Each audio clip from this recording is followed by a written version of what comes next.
بسم الله الرحمن الرحيم. السلام عليك يا ابن رسول الله. السلام عليك يا ابن أمير المؤمنين. السلام عليك يا ابن الصديقة الطاهرة فاطمة سيدة نساء العالمين. السلام عليك يا مولاي أبا عبد الله ورحمة الله وبركاته.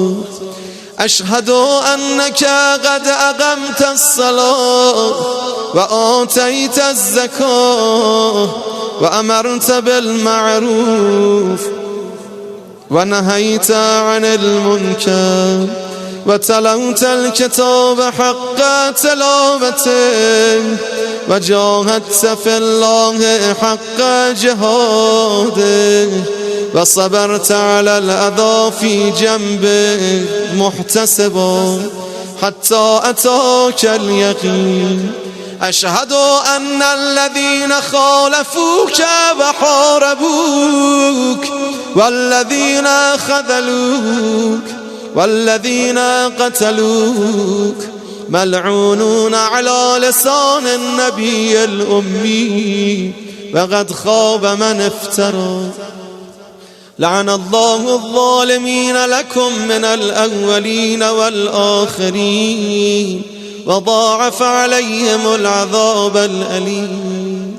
أتيتك يا مولاي يا ابن رسول الله، نزد شما اومدیم یا ابا عبدالله، زائرا عارفا بحقك مواليا لأوليائك معاديا لأعدائك مستبصرا بالهدى الذي أنت عليه عارفا بضلالة من خالفك فاشفع لي عند ربك.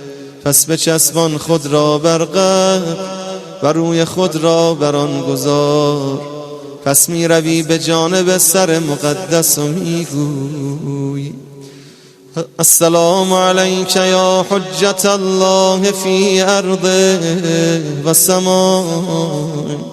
بشنوید همه دارن میگن لبیک یا حسین. صلی الله علی روحک الطیب و جسدک الطاهر و علیک السلام یا مولاي و رحمت الله و برکاته. پس جا بچسبان خود را به قبر و ببوس آن را و بگذار صورت خود را بر آن و بگرد به جانب سر. پس 2 رکعت نماز زیارت گذار و نماز کن بعد از آن 2 رکعت آنچه میسر شود تو را. پس از آن برو به سمت پا و زیارت کن علی ابن الحسین علیهم السلام را و بگو السلام علیک یا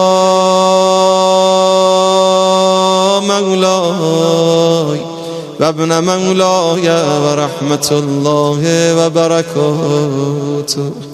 لعن الله من ظلمك ولعن الله من قتلك وضاعف عليهم العذاب الأليم. و دعا کن به آنچه میخواهی امر فرج امام زمان رو برسون، جمیع احوال ما رو اصلاح بگردان. زیارت کن شهدا را در حالی که میل کنی از سمت پا به طرف قبله.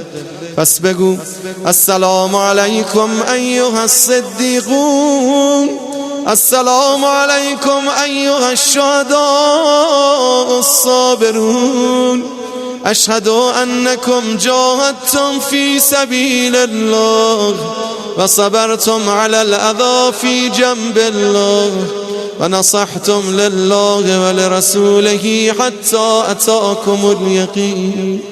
اشهد انکم احیاء عند ربکم ترزقون فجزاكم الله عن الاسلام و اهله افضل جزاء المحسنین و جمع بیننا و بینکم وجمع بيننا وبينكم في محل النعيم.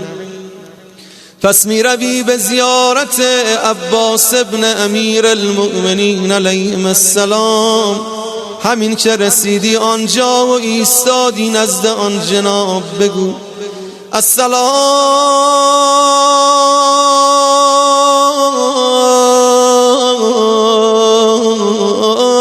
علیک یا ابن امیر المؤمنین، السلام عليك أيها العبد الصالح المطيع لله ولرسوله، أشهد أنك قد جاهدت ونصحت وصبرت حتى أتاك اليقين.